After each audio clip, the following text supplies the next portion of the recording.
E hoje não está tudo ótimo, né? Porque a gente já tinha combinado de falar sobre um assunto que é sobre o luto. Sim. E você perdeu uma pessoa querida, né, Próxima. doutora? Uma pessoa próxima. Isso, que eu senti de manhã trazer esse tema por causa do feriado de finados, porque muitas pessoas sofrem quando chega perto desse feriado por vivenciar situações que aconteceram em determinado momento, né? Então, eu já tinha sentido.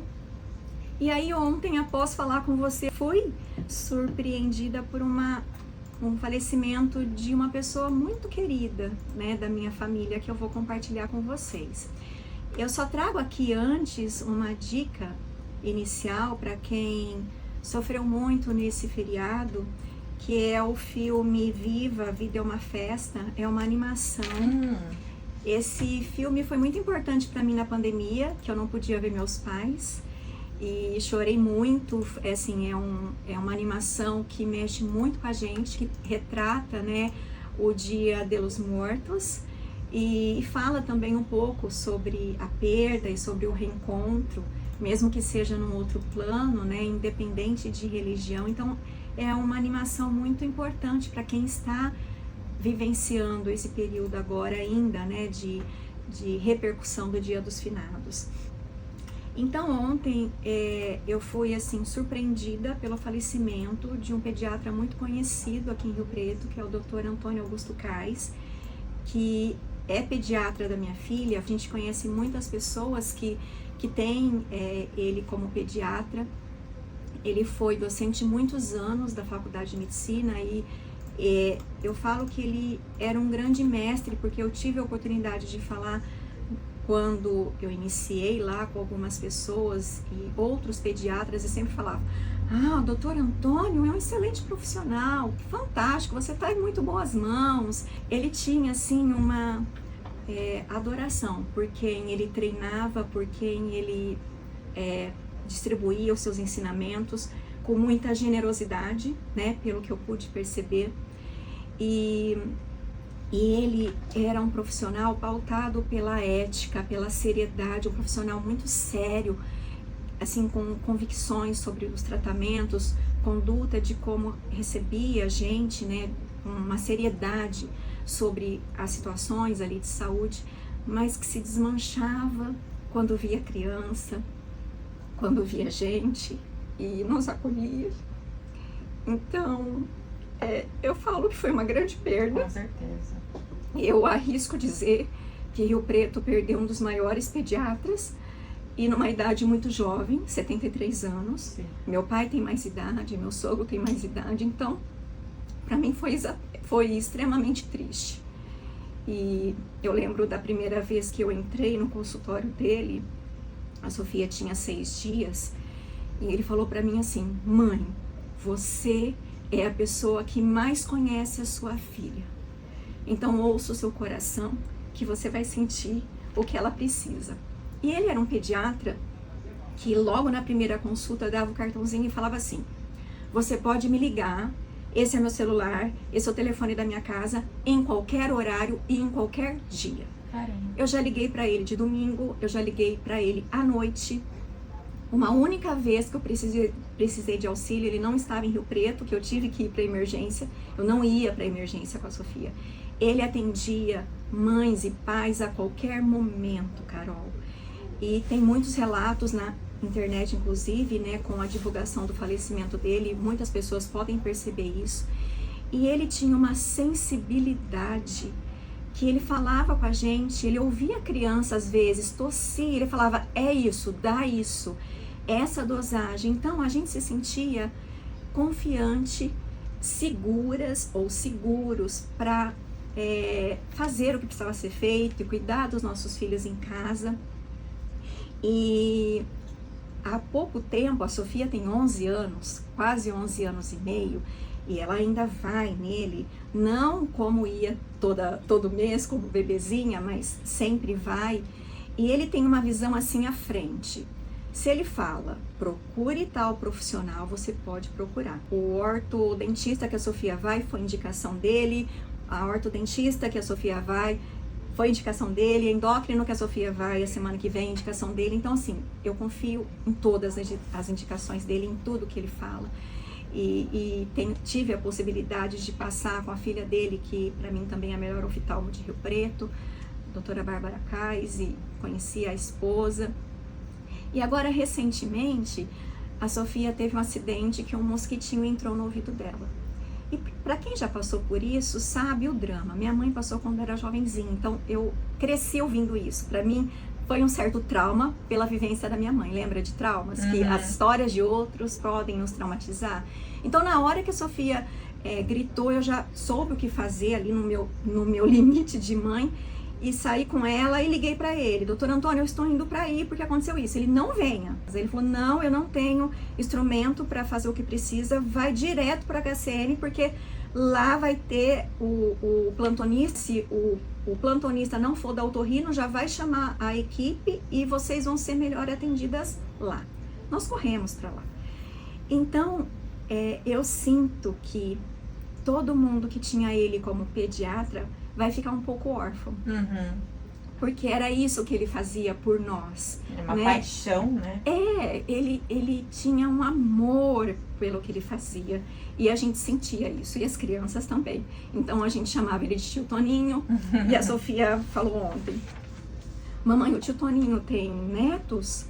Aí eu falei, filha, tem 2 meninos e 2 meninas. Aí ela falou assim, nossa mamãe, eu sinto muito por eles. Então, para você ver o sentimento, né, que fica. Sim, e é realmente uma grande perda, né, doutora, não só para os pacientes, mas para a medicina, de uma forma geral, uma morte tão repentina. Ele que teve uma parada cardíaca, um infarto ontem à tarde, no final da tarde, e a família agora, como você disse, os netos, os filhos, toda a família, todas as pessoas que o conheciam, entram nesse momento numa fase que é muito difícil. Muito dolorosa. O luto. Exatamente. E ontem, inclusive, após o choque que eu tive depois da negação, que eu vou explicar as fases do luto, ou os estágios do luto, exatamente eu fiquei pensando na família. Então, é aquela empatia da gente se colocar no lugar do outro, além da minha dor, que é tão pequena perto da dor deles. Como eles ficam, como que eles vão ficar agora nessa próxima fase, porque existem pequenos lutos que acontecem sempre e grandes lutos que também fazem parte do nosso cotidiano, mas causa muita dor. Então, para quem perde uma mãe, um pai, avós, um filho, que para muitos é uma das piores dores que existe, né? Um amigo muito próximo, tem essa grande dor. E eu costumo dizer, ou fazer uma analogia, que para quem passou por uma grande perda, é como se a régua ou o teto da felicidade abaixasse um pouquinho. Então a pessoa nunca chega naquele ápice da felicidade, a felicidade dela fica um pouquinho menor, porque é como se ela nunca pudesse estar plenamente feliz, porque falta algo muito grande. Então eu não sei quem está nos ouvindo, ou quem já passou por isso, se faz sentido, né? Parece que a régua diminui um pouco. Que você pensa em um momento, a pessoa não está, você conquista alguma coisa e não pode contar. Então, é realmente como se faltasse uma parte mesmo. Exatamente. A minha orientadora falava, né, que ela perdeu a mãe muito jovem e a minha mãe perdeu o pai muito jovem. E eu escutava as duas falarem que parece que é uma dor que nunca preenche, que sempre está ali, né, faltando algo. Então, primeiro, eu sinto muito pela família do Dr. Antônio e por todos que passaram por falecimentos e por perdas recentes. É uma dor que eu sei que é muito desafiadora e queria que vocês se sentissem abraçados agora, pelo meu abraço, pela minha empatia, dentro dos meus limites. E para quem está nos ouvindo, Carol, para nortear um pouquinho, existem fases para que eles possam prestar atenção e ficar atentos, né? Caso necessite de auxílio profissional. Então existe uma psiquiatra, que é a Elizabeth Kubler-Ross, que identificou 5 principais fases do luto, tá? Que são negação, raiva, negociação ou barganha, depressão e aceitação. Eu gosto muito dos 7 estágios, que são choque, quando a pessoa sente entorpecida, sente que paralisou, e é um mecanismo de defesa do corpo, a pessoa fica ali, né, um pouco paralisada. E aí, na sequência, vem a negação. Não, mas eu não acredito que isso aconteceu, não pode estar acontecendo isso comigo. E ontem aconteceu isso comigo, assim, muito rapidamente. Veio aquele choque e depois, não é possível. Eu falei para o Gibran, falei, não é possível que isso aconteceu. E normalmente eu percebo isso nos meus atendimentos. Aí logo na sequência, após a negação, a pessoa pode sentir raiva e se colocar assim num movimento de se sentir injustiçada e com uma certa revolta, porque isso aconteceu comigo. E aí depois pode vir uma negociação. Mas e se eu tivesse feito isso? Talvez poderia ter sido diferente. Então vem aquela negociação com a situação, talvez com uma divindade, com quem ou com que a pessoa acredita. E aí depois vem um momento muito desafiador, que é a depressão, uma tristeza profunda, que a pessoa sente muito, o corpo sente. Pode ser que a pessoa sinta que não exista mais muitos motivos para ela continuar vivenciando o que ela vinha vivenciando. E aí nesse momento precisa ter uma atenção importante. Talvez aqui seja o momento da pessoa procurar ajuda, se esse período continuar por muito tempo, que eu já vou falar também para os nossos ouvintes. E aí, assim que a pessoa consegue ultrapassar esse limite da dor, dessa tristeza profunda, que é importante que a pessoa vivencie, é um processo natural. Então a melhor conduta é a pessoa vivenciar o luto, e sofrer, e viver aquilo, e chorar. É importante que ela vivencie, né? Mas após sair dessa tristeza profunda, a pessoa pode começar então o processo de reconstrução, que é quando ela começa a se reorganizar, reconstruir a sua vida, mesmo sem a presença daquela pessoa querida, daquele ente querido, daquele familiar. E aí, ela vai finalizar esse processo aceitando a perda da pessoa como parte da vida, entendendo e aprendendo a conviver sem aquela presença, buscando um novo propósito. E aí é muito importante que quem nos acompanha entenda que essas fases não são lineares, elas podem não estar presentes no processo individual, né? Então cada pessoa tem o seu processo, é só um olhar e fases que são identificadas, ou estágios que são identificados, mas cada pessoa tem o seu processo muito individual de vivenciar o luto. E mesmo que tenha essas etapas, pode não ser nessa exatamente como eu citei, pode ser diferente. E está tudo bem, cada um no seu processo e na sua vivência. Doutora, eu ia até perguntar para você se realmente não era linear, porque eu estava comentando com você, né, esse mês são 9 anos que eu perdi meu pai, né, no dia 29 de novembro. E aí esses dias eu tava refletindo e escrevendo, eu coloco pra fora escrevendo, né? Eu tava escrevendo e aí eu cheguei nessa conclusão, que tem dias que parece que a minha vida tá normal. No outro dia, parece que ontem foi dia 29 de novembro de 2016, assim, parece que eu perdi meu pai ontem. Sim. Então, é real, isso já são 9 anos. Sim. E eu cheguei a uma conclusão que vai ser assim pro resto da minha vida, né? Tem dias que nós passamos bem, tem dias que você... Não tem um dia que eu não lembre, né? Todos os dias tá no meu pensamento. Mas tem dias que tá no meu pensamento de uma forma muito tranquila. Só que tem dias que realmente parece que o falecimento dele foi ontem, assim, do tanto que dói, que machuca, que incomoda, né? Porque Sim. É uma dor que incomoda, que não tem o que você fazer, já foi. E aí eu cheguei à conclusão, vai ser assim pro resto da minha vida, a gente que aprenda a lidar com o luto. Acho que é isso, aprender a lidar com essas fases, né? Sim, Carol, é exatamente isso. É aprender a lidar com a dor, independente dessas fases, ressignificar E provavelmente esses momentos que você sente uma dor mais intensa é um momento que você precisaria mais dele, ou do colo dele, ou que dispara algum gatilho que você lembra. Inconsciente até, né? Às vezes até inconsciente, por uma necessidade fisiológica, por uma necessidade emocional, sentimental, porque você gostaria de tê-lo ali todos os dias do seu lado e você percebe que isso não vai ser mais possível, pelo menos a presença física, mas a gente pode trabalhar, inclusive com o que eu faço em consultório, em atendimento, para trazer a presença da pessoa na gente, no nosso corpo, né? E só mais alguns aspectos para a pessoa entender, então, porque às vezes pode ser que a pessoa precise buscar auxílio profissional. Por quê? O que é mais comum? Um sofrimento intenso de 3 a 6 meses. E alguns profissionais expandem um pouco, de 1 ano a 2 anos. Mas quando a pessoa sente que a vida dela parou, que ela está com um sofrimento muito intenso, uma dor muito dilacerante, que muitas pessoas usam esse termo, ou que está com a fisiologia do corpo muito alterada ainda, sono, apetite, como que está o relacionamento ao redor, isso tudo podem ser indicativos, né? Porque muda os relacionamentos muitas vezes. Como está a concentração, a memória, isso tudo pode ser indicativo que a pessoa não está bem, ela precisa procurar ajuda. Eu falo que após 6 meses ela ainda está com um sofrimento muito intenso, ela precisa de auxílio.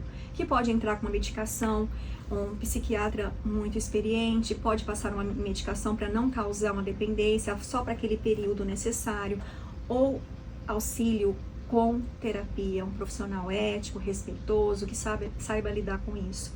E aí, eu preciso então trazer esse conhecimento para quem sofre. Porque muitas pessoas já me procuraram nessa fase de negação e de raiva, não aceitando o falecimento da mãe ou do pai, principalmente quando os pais não aceitaram fazer todos os tratamentos que tinham disponíveis. Isso é muito frequente em tratamento oncológico, que eu tenho uma certa experiência. E chega um momento que os filhos que não aceitam a decisão dos pais começam a sentir dor no corpo, tá? Porque é um endurecimento por algo que o filho não pode resolver. A constelação nos mostra, a constelação familiar, que é uma prática integrativa e complementar em saúde, já com mapa de evidências, já com comprovação científica, e que, claro, necessita de mais estudos robustos, mas existe sim comprovação científica. Ela fala que existe hierarquia entre pais e filhos. Os pais vivenciaram muitas situações antes dos filhos nascerem, então eles precisam ter autonomia das suas escolhas, mesmo que seja muito doloroso para o filho, o pai não fazer todos os tratamentos que existem, porque ele tem o poder de escolha, eu não consigo mais sofrer, sim. É uma decisão dele. Então o filho ou a filha precisa aceitar e entender, é uma escolha do meu pai. E se ele tivesse vivo, o que eu deveria fazer para que ele pudesse ficar mais feliz com a minha vida? Então eu sempre trabalho isso em consultório. Quando eu vejo que pessoas estão muito tristes e pararam a vida, ou estão sabotando, boicotando as suas próprias vidas inconscientemente, principalmente as suas famílias, porque existem filhos que não olham para a sua família atual, que é marido ou esposa e filhos, porque ficam presos no luto do pai e da mãe, que é legítimo, mas a vida precisa continuar pensando em quem ficou. Então eu sempre faço movimentos sistêmicos para a pessoa entender o que ela poderia fazer, pensando que o pai e a mãe precisa que eles continuem, que eles se sintam bem e felizes, olhando para tudo ainda, que eles podem conquistar, porque os filhos podem ter uma vida inteira ainda, muitas situações para conquistar. Então isso funciona muito bem. Se você estiver passando por essa dor, o seu pai ou sua mãe está presente no seu corpo, geneticamente falando, em 50%.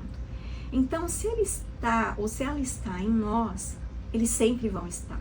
Isso é muito bonito da gente olhar, e pode ser uma forma de ressignificar. Sim. Então eu sempre peço para a pessoa soltar o ar, respirar profundamente, fazer algumas respirações profundas, fechar os olhos, colocar a mão no peito e sentir, se conectar com aquela energia do pai e da mãe que está presente no corpo daquela pessoa e dizer: você está aqui comigo, eu sinto a sua presença, por favor me auxilie, eu preciso de você nesse momento.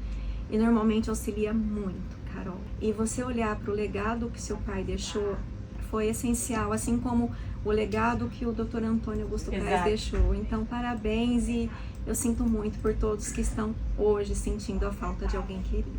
Eu também.